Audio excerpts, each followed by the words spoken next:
Hello and welcome to episode 2 of the eLearning Assist presented by Go1. I'm Scott Cooper and today I'm joined once again by Eduardo Gomes. How are you going? Good, and yourself, Scott? I'm doing well, thanks. Now today we're going to be taking a deeper look in how to structure a good training program. We've got Eduardo on hand here because he's an expert in structuring training programs. And what we're going to do is we're going to be running through some of the concepts that you need to understand when you're pulling together your training program. And then Eduardo is going to do a little demo in the Go1 system on how to use that information in the platform and actually put that together. And then also don't forget, on the right-hand side of your screen, we've got the little Q&A bar there. So feel free to drop any questions you might have as we're going through this, and we'll be sure to answer them as we're moving through things here. But I'm going to hand over to you now, Eduardo, and let's kick things off by taking a look at the principles behind structuring a good training program. Excellent, Scott. Thank you very much, everyone, for having me again. So this time I've planned a much shorter session. I realized the last one was a bit too long, I reckon. So what I'm trying to do today is giving you some not just some principles, but some takeaways that you can just go ahead and apply straight away. So let me just share my PowerPoint now, Scott, and hopefully let me know if it's working well. Just see. I'm still getting used to the SCORM crowdcast. We're getting better with every time we do this. Exactly. So can you see my screen? Yes, let's see. We're up there. All right, excellent. So is it, all right, perfect. Okay, so let's get started. So today is all about structuring your training program. So what I have planned for this webinar is, first of all, some questions that I believe you should be asking yourself before you start actually developing and structuring your training. The second bit is some of the principles, and this will be very, very short and basic. But I think learning a few principles would actually be quite useful, or applying these principles will be quite useful to speed up the time and to give you some guidance on how to structure something fairly quickly. And then I'm going to do a demonstration of a program that I've structured, and I'm going to show you how I've actually done that using Go1. And at the end of it, instead of quick Q&A, I think I've left it as discussion. I would love to know some of the ideas that people that are attending the webinar have, obviously, and if you have questions as well. So the first question you should be asking yourself, obviously, and it may sound really basic, but at times we forget about it. So thinking about the budget, how much money or resources do you have allocated to the training program that will help you establish the level of resources that you're going to develop? Is that going to be professionally designed with a ton of interactions? Do you have the resources for that? The one thing to think about is that you may, if you don't, right, just bear in mind that using, like I discussed in the first webinar, using off-the-shelf content or using the resources that you currently have may be better, and I think, most times it would be better than waiting until you have this perfect program. Now, the next point is obviously the time, right? How much time do you have? How quickly do you need to put this together? Will establish the length and the type of resources that you develop. The other thing to think about is that not every organization has the luxury of having an instructional designer in the team, as part of the team. And a lot of times the job is down to a manager or to a HR person that maybe doesn't have a learning and a great deal of learning and development experience. So think about that. And again, as I said, that will help you determine whether you can use content that already exists. I'm a big fan of mixing your resources with off-the-shelf content, but I do believe that off-the-shelf is just not enough. So having a combination of both potentially is a very good idea. Now, Eduardo, with that content, what are some things that people should be looking for when they are looking for off-the-shelf content? So Well, I guess when I talk about principles, I actually, I think that would answer that question. But thanks for asking, because then would help me reframe it with the actual principles. I think the principles are actually can be used as a way of also identifying and selecting the content. So let me just jump into that very quickly here, Scott. So first of all, think about the rationale of the training to begin with. So very, very, very, very important to establish beforehand, explain to explain why learners should be learning this particular skill, or and how it applies to the work. So back to your question, Scott, if you're picking an off-the-shelf content, make sure that the off-the-shelf content actually matches your internal need, right? For example, I'll show you an example with the demonstration, because I've actually selected a course. I've actually done that with the course that I've built. The other thing with this principle is that you actually need to be good at selling while learning. So while learning, this would actually solve the learner's pains, frustrations, and ultimately helping them succeed. I remember, when I was a full-time trainer, a lot of the work was actually selling and getting people on board. And this is important, right? When you're doing that, make sure that the resources that you're putting together will connect with the learners cognitively and as well emotionally. And what I mean by that is, when I'm being introduced to the training, right, I need to go and say, oh, this makes sense to me. Oh, it makes sense to do things that way. Or, oh yeah, I can relate to this. It is part of my job. It is part of a pain or frustration that I currently experience. That I'm currently experiencing. Does that make sense, Scott? Yeah, it does make sense. I think something else that would be worth just having a mention on here would be around how you can determine what your team actually needs. So compliance and onboarding is one sort of thing, but then taking that step into the next depth of training, how do you find out what your team actually needs at that point? What's the best tactics there?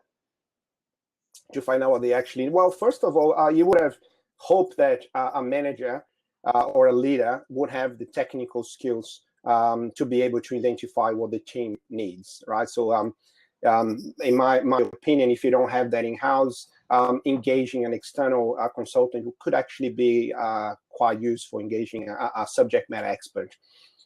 Sometimes you don't have those skills internally. There's another tip which I'm happy to show once we jump into the demonstration, is for certain roles, they are, for example, the Australian, I know this is global, but I'm pretty sure US will be the same. There's a training framework, and as part of the training framework, you could actually identify, for example, communication skills or communication essentials. It actually lays down the skeleton of pretty much every skill that a person should develop in ways that that person could be developing that skill. So it's a good question, and I think when I show you an example, it would actually make sense. Yeah. Was I able to answer your question there, mate? Yeah, I think that was great. All right, cool. So then jumping to the next one, again, very basic, but a lot of times, people just throw, oh, let's jump into a room for a training without establishing exactly what the objectives are. So very, very simple. Just stop for a minute. What's the objective? For example, for this program, I've actually reduced that already. My idea or my hope is that at the end of the webinar, you'll be able to structure a blended learning program using Go1. So I've actually crossed the online. I don't think we're going to have time for that, but just as an example. The next one is always design activities. Always think about activities. Make sure the training is as active as it can be. And there's a ton of ideas, there could be projects, discussions, role plays, challenges, team building exercises, reflective tasks. Be it online or offline, it doesn't matter. Just make sure the tasks that you select are actually suitable for the medium of delivery.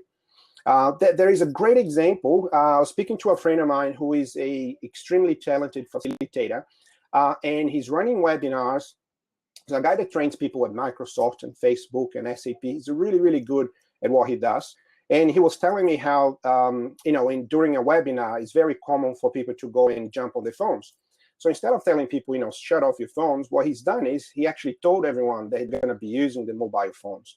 So that was an activity that to me was really useful. So the way what he's done is he set up like a little game, and he sent the attendees links to videos, and every video or every resource that they got to had a task for them to complete.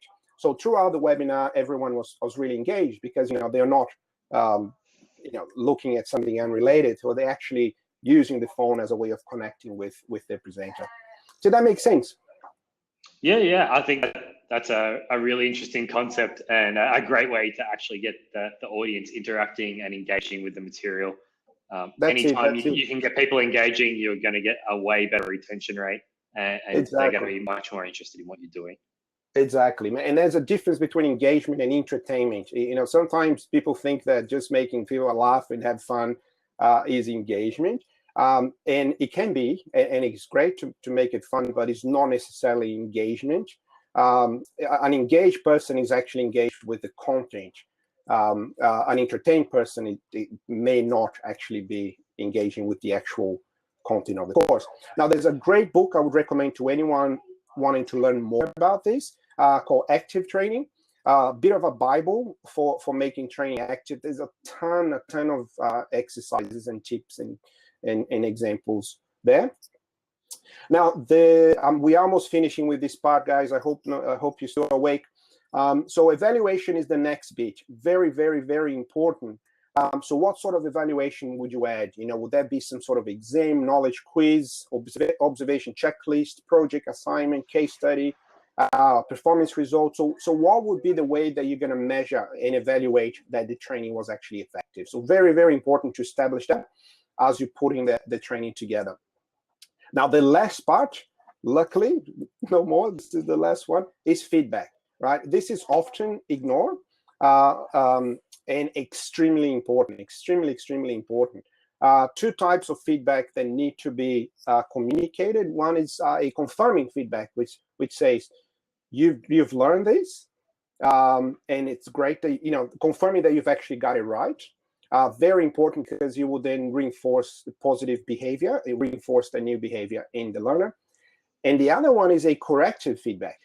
When you didn't get it right, how do you feed feedback into the system and say, hey, have you thought about doing this way? Oh, it's not quite there yet, etc. Does that make sense? Yeah, I think that's really good. The feedback is also really important for developing and improving on your training program as well. Correct. If you're not finding out what people are enjoying, what they're actually learning from, if they find it boring, then you're going to end up stuck in a rut. So it's really important to get the feedback, not only on the content, but on the training as a whole and how people are experiencing it.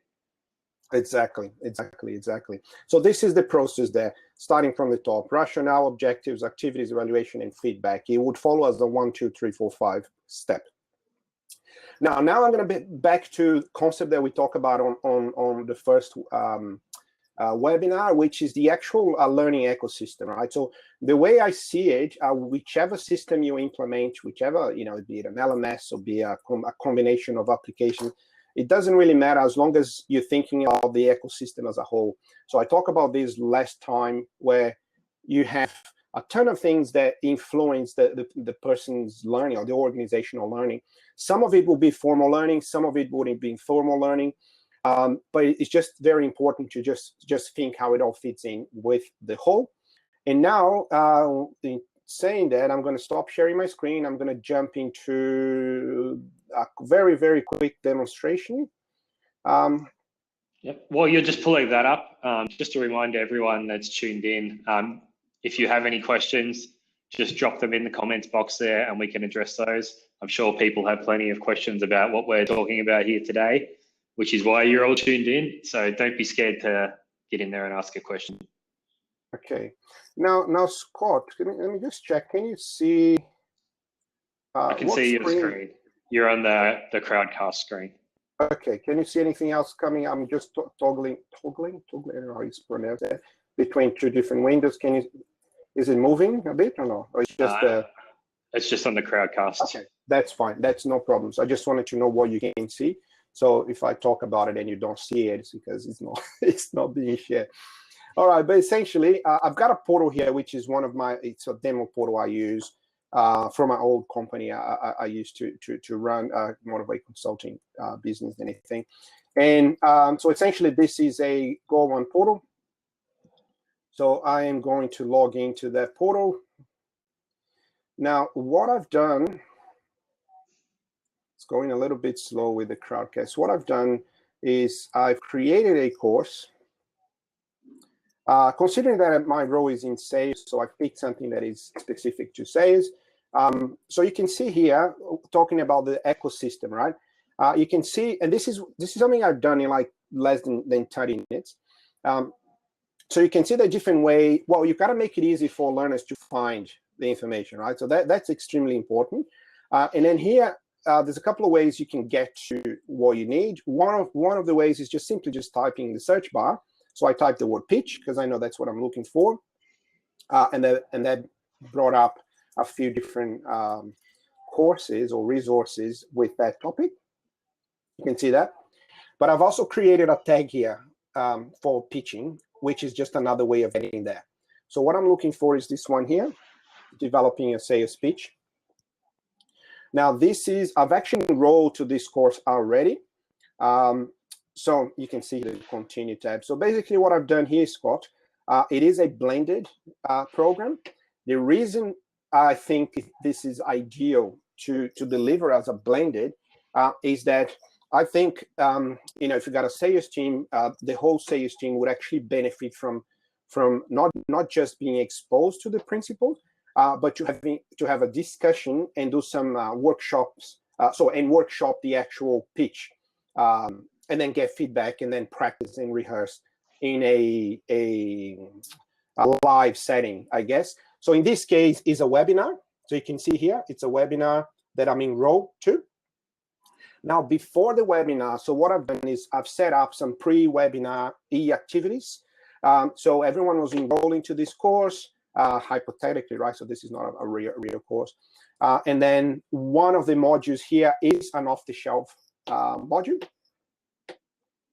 And the reason why I picked that is because it gives a very good introduction to pitching, and it does a really good job talking about the why of the pitch. So why pitching is so important. Does that make sense? Yeah, that's a perfect thing to lead out with there. Click to begin. Okay, so I'm going to turn it off. And it's actually very well put together too. So it's very, so it's animated, engaging, and it's short. So that. Let me just go back. Yeah. So the actual pitch module is actually only 5 minutes long. I may have uploaded the wrong file there. So the next one, the next bit was a article, a very good article that I think people should read. And this is a way that you could be utilizing existing stuff that is published on the web.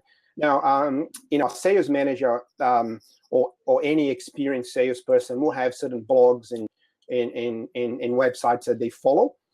And it often that you come across some excellent articles that you think everyone should read. So then basically I just say, well, we should read that particular article. And then the next bit was I've set up a video, which is a more of an in-depth view on pitching and the different applications of pitching. And then the last bit was an actual workbook. Let me just go back to the front page. Was actually a workbook that I want people to take. Actually, not the last bit. A workbook that I want people to take to the workshop, and then a short little quiz on these resources here. So testing people on those resources. Does that make sense, Scott? Yeah. So you've got that good range of content there. You've got the video. You've got something for them to read. You've got something that they can take away and complete with the workbook, and an in-person session as well. So you're experiencing all of the different types of elements that people want to be going through in that course there. And then you're finishing off with an assessment to ensure that they've actually understood and taken in that information. Exactly. So just to bear in mind, so I did this for the purpose of the actual presentation today. You may not need to include all of those. It may be that you only have one extensive workbook that has the reading, that has the article, or has a link to a video. But if you publish the video, at least you can see what people are interested in watching. And there's another element too, which is the discussion that could happen within the actual course. So there's a discussion tab here that people can jump in and just start typing notes. Now, the last bit, Scott, which I think is really, really important, right, is this section here, who you can see is gray at the moment. The reason why it's gray is that because all these activities here must be completed before you jump into these. Now, the reason I've done it that way is, one, there is a document here that I want people to print and just put right next to them, like an infographic. Yeah. That I want everyone to go and print and put next to. It's just a way of reminding them of the content that we went through. Yeah. But most importantly, there is a project, right, which is developing your own pitch, which will then be uploaded back into the system, and the manager or the person facilitating the workshop would actually get all the submissions of all the project submissions, and you will be able to feed the person back with insights and ideas on how they could improve that pitch. Yeah, I'm actually a big fan of the takeaway documents where someone can walk away with a form that might be useful to them, or something they can stick on their wall and that's going to remind them. I think that's a really cool thing to include with your training, and people get a lot of use out of it as it's a daily reminder that they've taken this course, and triggers all of this learning that they've just undertaken. Correct. So because of Chromecast, really, there's something I prepared for these that I wanted to show, which is an example of a very well put together. Let me see if I can add that to. Let me see if I can show that very quickly. Yep. I may be extending the webinar a little too long here. Hold on.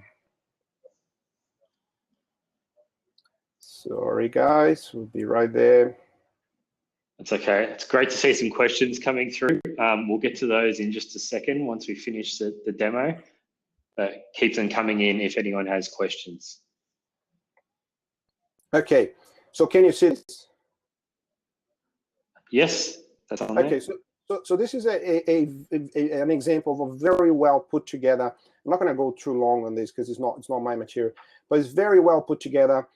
It has some examples. It has activities and exercises. So it's a really good workbook to help the person go through the exercises, right? Yep. Sorry, mate. I was just gonna change the window here again. Back to this. There's a few questions coming up. Yeah, some great questions coming in. So, we'll read out the questions there. That's all right. So if you bring back up your Go One portal, I think both of them are related to that. So our first question is from Natasha, who is asking, is there a way to see all of the courses that you have created? So if we bring up our Go One portal, I'll let you jump into that one there. Okay, so let me just get out of this screen. Yep, so this one here. So Tash, you are asking all the courses that I've created. Do you mean from a course creator perspective?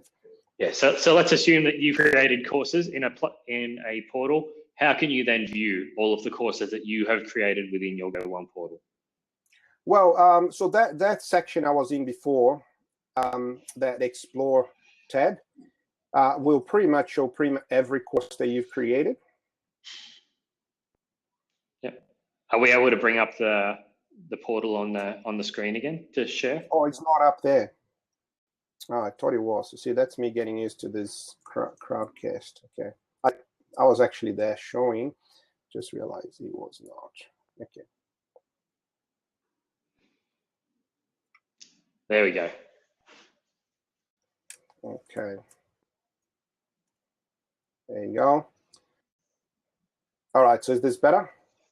That's better. Now we can see. Okay.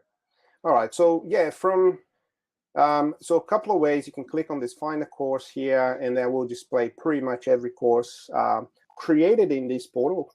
The ones that you created yourself, if that's the question, then would appear under the My Teaching tab. So you can see here on the resources. So these are the 3 courses that I've created. Just going back. I hope that answers the question. Does it? I think that definitely answers that question. We'll jump to the next one, which is from Luke. And he's asking, can you lock off parts of the course? Example, do X number of online resources before the face-to-face commences. So I guess that's in having completed a certain portion before you jump to the next section is what Luke is asking there. Yeah, so that's what I was demonstrating before, Luke. I don't know if you missed that part, but let me just go back to that section again. Not the course view the progress. You can see here, so this part here is locked. So I need to complete this in order before that's unlocked. Yes, and to set that up, we do that in our settings. And what's the process for doing that? Okay, so let's just go into that. So here I'm on the course page, I click on edit this course, and you can see here there's this 3 little dots there. Yep. You can just click on them and configuration. And you can see here I've ticked that require learners to complete learning items in order listed, and require them to complete this module before before unlocking the second part of the course. Yep. Now that looks very simple, easy to do. We've got a couple more questions on here. Luke's saying thank you, and that was a great answer. Camden has asked, your sales pitch demo course looked great. How do you blend your own content and external content into a course? Again, going back here. So let's say I would have purchased a off-the-shelf course like this one here, right? Let me just we're running, Scott. We're running 30 minutes. I was planning to actually demonstrate that bit. Could I jump into that very quickly? Yeah, let's jump into that quickly and just provide an overview. Okay, perfect. Now, Camden, so what I've done here, so you can see here there's 5 different resources there, right? So let's say if I were to start this course from scratch and let's say delete all of these, right? So just to save time instead of creating a brand new one. So essentially, I've picked a interactive course. So you can see interactive file there. So this will be, this is to be used for SCORM or tin can files. So I'm just going to pick that, and let me call that the pitch introduction.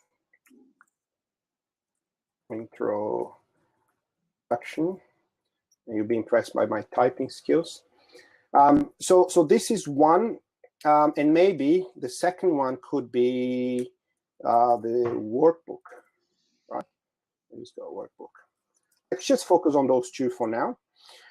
So essentially, I'm going to open this one, and I'm going to just bring, sorry, I need to go back to my screen here. And I'm going to bring in a file from my computer, which is a SCORM file, and I'm going to drag that in. And that's a file that's been created by someone else. Exactly right. Yeah, thanks for clarifying that. So that is definitely a file that was created by someone else. And then I always want to make this look a little bit nicer. So I always want to add a image. It just makes it a bit more attractive. And that's pretty much it, mate. So you just got to save it. So what I have now is an engaging introduction to the course that highlights the pain points, frustrations, etc. For the learner. It's very short and sharp. So this one is probably about 5 minutes long. Don't know if you want to see these. But, you know, another way too is that you could be using some really great videos that you find of Vimeo or YouTube, considering that the publisher allows you to republish that. So you can see here, this is actually very small, and it's very engaging, very interactive. And again, I'll just close that off. Now the next one will be adding the, let me just jump into the next one, adding the workbook.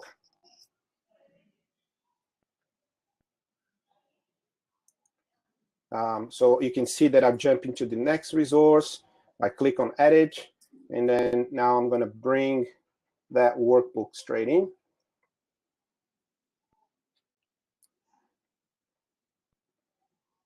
Just wait until it loads up and then save.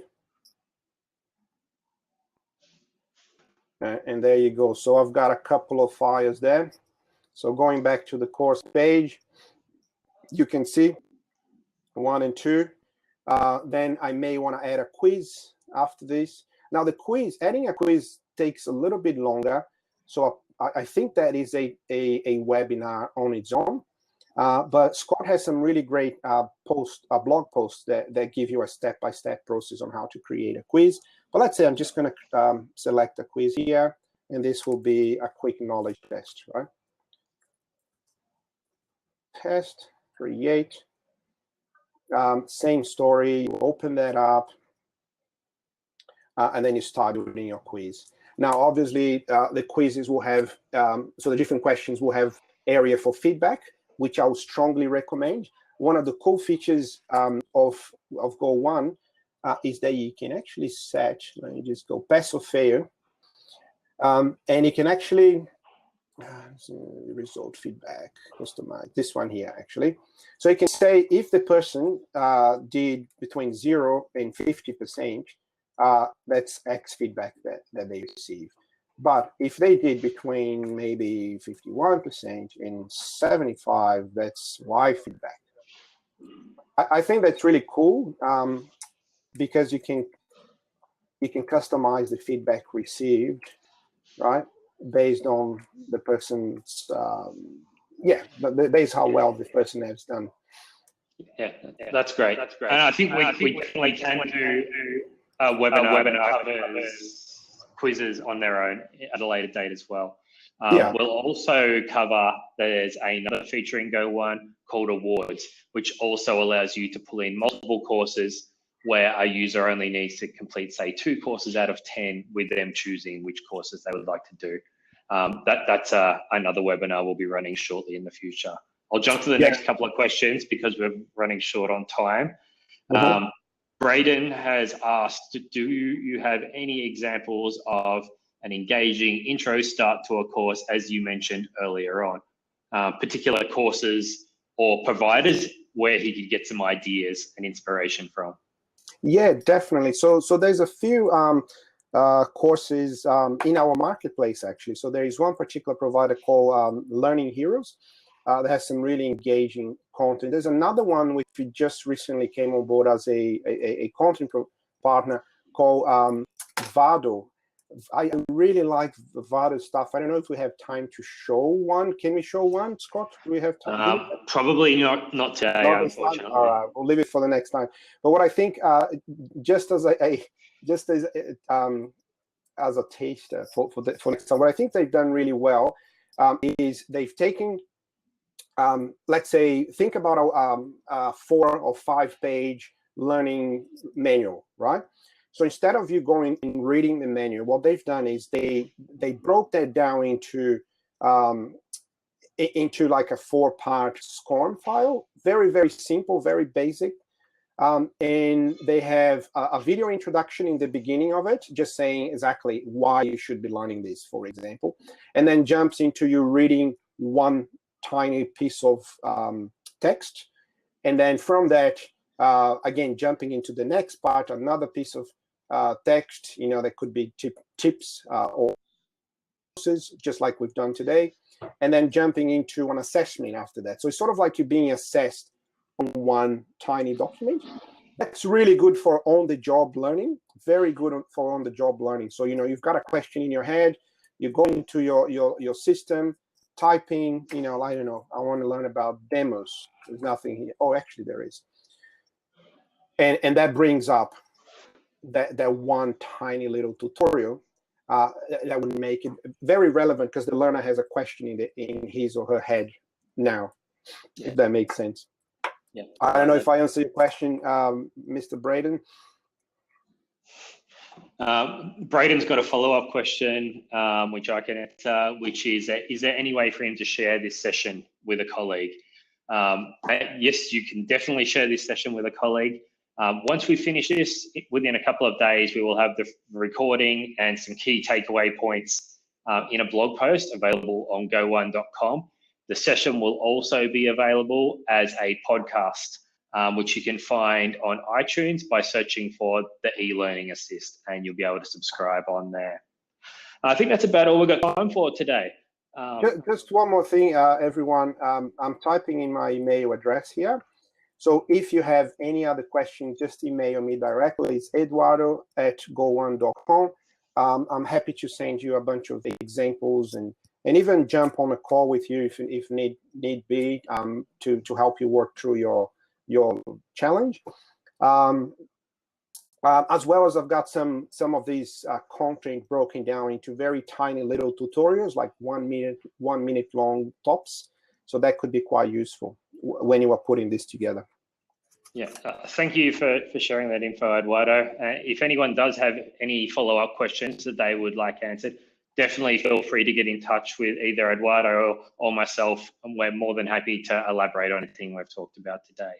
Perfect. I think we'll wrap things up there, but thank you very much to everyone that has tuned in today. It was great to have you all on, and we will be back around this time next month. I believe we have Brendan Hodgson from our customer success team is going to be leading our next webinar. So we'll see you all around the end of October for the next webinar. Have a good day. And thank you, Eduardo. See you, mate.